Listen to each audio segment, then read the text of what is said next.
dis-moi, est-ce que tu as déjà eu cette expérience où une envie soudaine devient ta seule obsession? Il y a un mois, je suis tombée sur un tutoriel de crochet, une serviette de table avec des motifs de fleurs. Et là, c'est comme si mon cerveau avait basculé en mode tout crochet tout le temps. Je fais du crochet partout, devant mes séries, pendant mes appels vidéo avec les amis. Même à 23 heures passées, me voilà encore le crochet à la main. J'ai même envie d'en faire dans le métro. Mes doigts ont été douloureux. Les pelotes de laine ont pris possession de tout l'espace disponible dans mon salon. Et pour la première fois, cette passion de 3 minutes a dépassé le délai habituel. Un mois. Et elle continue. Mais avant ça, oh, j'ai une longue liste de flirts passionnels avec la vie. L'année 2021, c'était la peinture sur iPad. Après ça, la natation, le cheval, la mixologie, les langues. Chaque fois, après le crash, cette petite voix revenait. Cynthia, tu es une abandonneuse, tu ne tiens rien.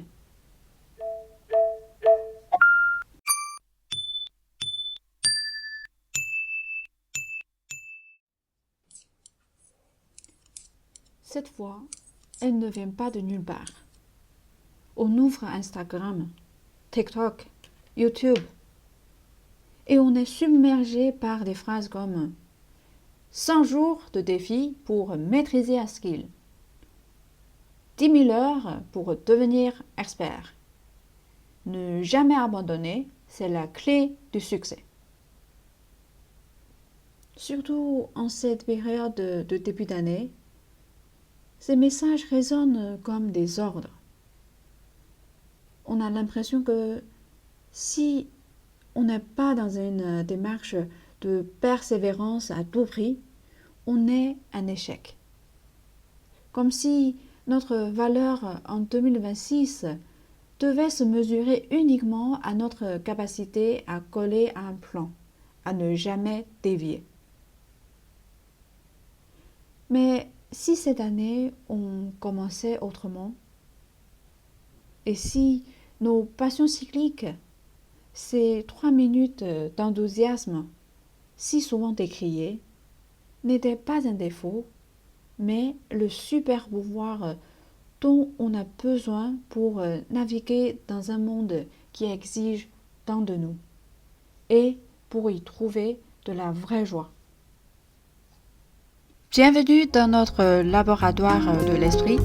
Ici, on ralentit, on observe avec bienveillance et on avance un pas à la fois vers une vie plus alignée. This is the Being Lab, 太虚实验室。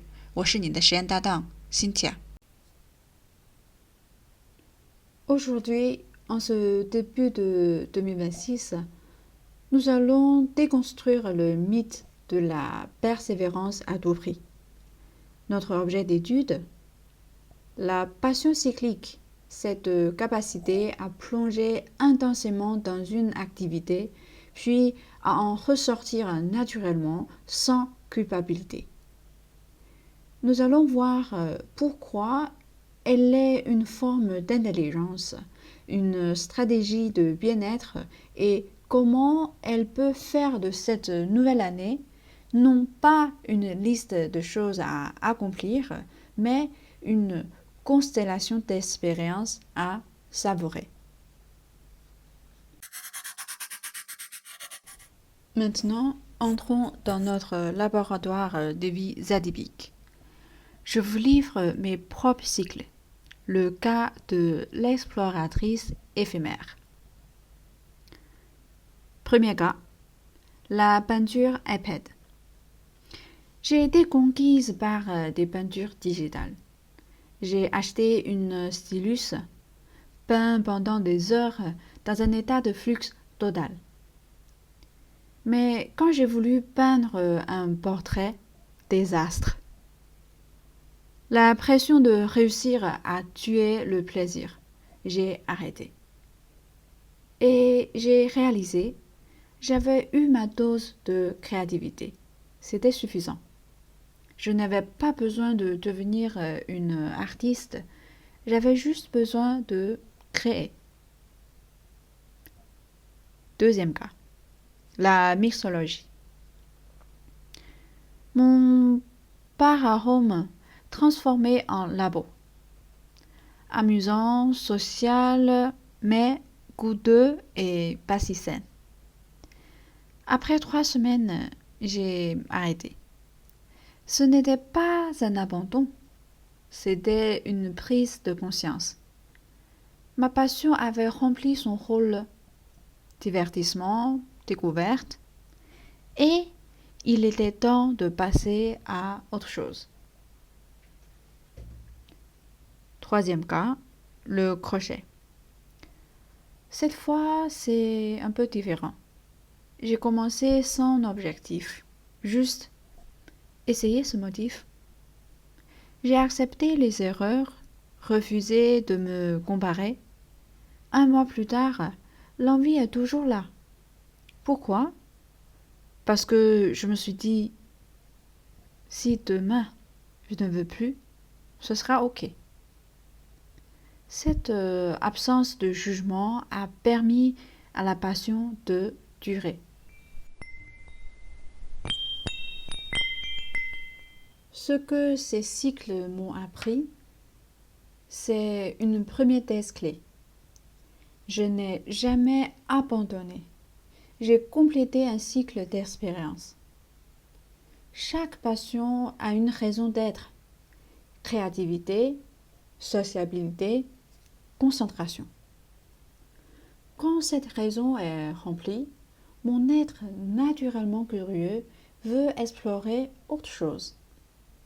Ce n'est pas de l'instabilité, c'est de l'exploration vivante. Passons de l'observation à l'analyse avec l'équation cœur-raison. Équation 1, l'état de flux et la pression de la performance. Le psychologue Mireille Csikszentmihalyi parle de l'état de flux, ce bonheur intrinsèque quand le défi et nos compétences sont en équilibre. Le problème, c'est quand la pression sociale, tu devrais en faire plus, s'en mêle et tue le plaisir. Les passions cycliques préservent la pureté de flux. Je fais cela pour le plaisir de l'instant présent. Point final. C'est une résistance contre l'idée que tout doit être utile et productif. Équation 2. Le zapping stratégique. Notre cerveau adore la nouveauté. C'est un mécanisme de survie. Chaque nouvelle passion est une fenêtre sur un univers nouveau. Ce zapping est un entraînement cérébral. Il nous apprend à nous adapter vite, à saisir l'essence des choses. Dans un monde incertain, être un généraliste de l'expérience est une super compétence.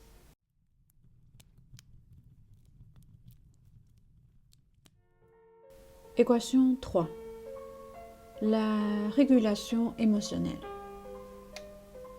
Voici ma deuxième thèse. Les passions cycliques sont des thermostats émotionnels. Stressé, le crochet me calme. Seule, la mixologie me rappelle la joie partagée. Besoin d'évasion, une série m'emporte. Elles répondent à un besoin profond et disparaissent quand il est comblé. C'est une forme d'intelligence émotionnelle. écouter son corps et son esprit sans culpabilité. Et savez-vous quoi? Je ne danse pas du tout seule. En préparant cet épisode, de magnifiques histoires partagées en ligne sont venues à moi, par des gens qui célèbrent eux aussi leur cycle éphémère. Quelqu'un partage. Moi, c'est une nouvelle passion chaque mois. Cire aromatique, ukulélé, photos de fleurs. Aucune maîtrise, mais un bonheur fou à chaque nouveau projet.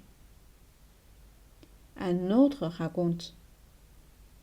Pain, macramé, jardinage, j'ai tout essayé par phase de quelques semaines. Bilan, des pains pas parfaits, un macramé de travers, des plantes résistantes. Mais chaque fois, j'y ai gagné en patience et en créativité. Ces voix sont unanimes. L'art de vivre ne tient pas dans la persévérance à tout prix, mais bien dans l'élan curieux et le plaisir simple。美好生活的答案并非苦苦坚持，而是追随每一次心头一热，珍视每一个片刻欢愉。Et pour élargir notre perspective, embarquons pour une fugue philosophique. Le philosophe Søren Kierkegaard parlait de stades de vie, l'esthétique et l'éthique. La société survalorise l'éthique. Et si nos passions cycliques étaient des passages temporaires et nécessaires dans le stade esthétique, des vacances existentielles. Quand je fais du crochet, je ne suis pas Cynthia la professionnelle. Je suis simplement Cynthia, qui prend plaisir à créer. C'est un acte de liberté. Se débarrasser des rôles imposés, revenir à son être authentique. Cela n'exclut pas le sérieux de la vie. On peut être une professionnelle engagée et une exploratrice éphémère. Les deux se nourrissent. Les passions cycliques nous régénèrent pour assumer nos responsabilités. C'est l'inverse du burn-out.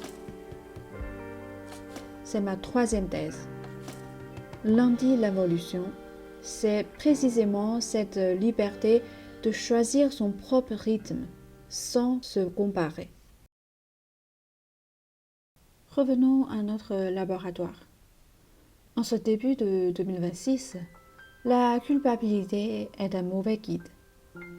Alors, je te lance un défi pour cette nouvelle année. L'opération Constellation de passion. Non pas une résolution rigide, mais une invitation à tracer ta propre constellation d'étoiles filantes. Étape 1. Sanctuariser la passion. À la prochaine envie soudaine, accorde-toi 3 à 7 jours de vacances dédiées. Donne-toi la permission de plonger sans objectif à long terme. La clé est la liberté sans pression. Étape 2. Observer et célébrer le cycle. Note ce que cette passion t'apporte et surtout, quand l'envie passe, célèbre sa sortie avec gratitude. Merci pour ce moment de calme, de découverte. La compétence n'est pas dans la durée, mais dans ta capacité à entrer et sortir d'un état de grâce avec bienveillance. Étape 3. Quitter la course du regard des autres.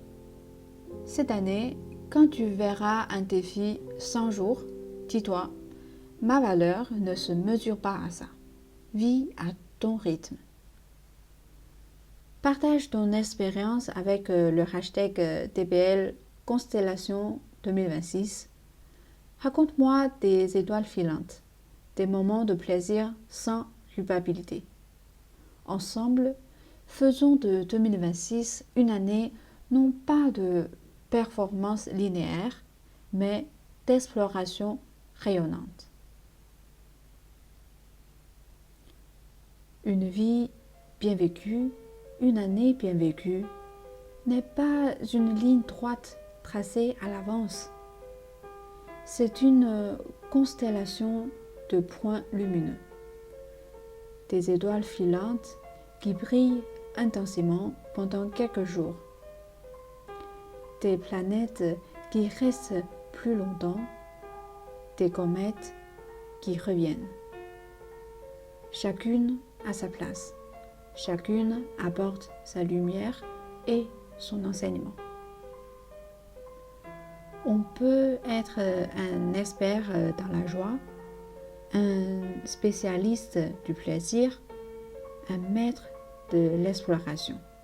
Et ça, c'est plus précieux que toute autre compétence pour naviguer dans le futur. Merci d'avoir avancé de ce premier pas de l'année avec moi. Je suis Cynthia et je te dis à très bientôt dans The Being Lab. 下次实验再见。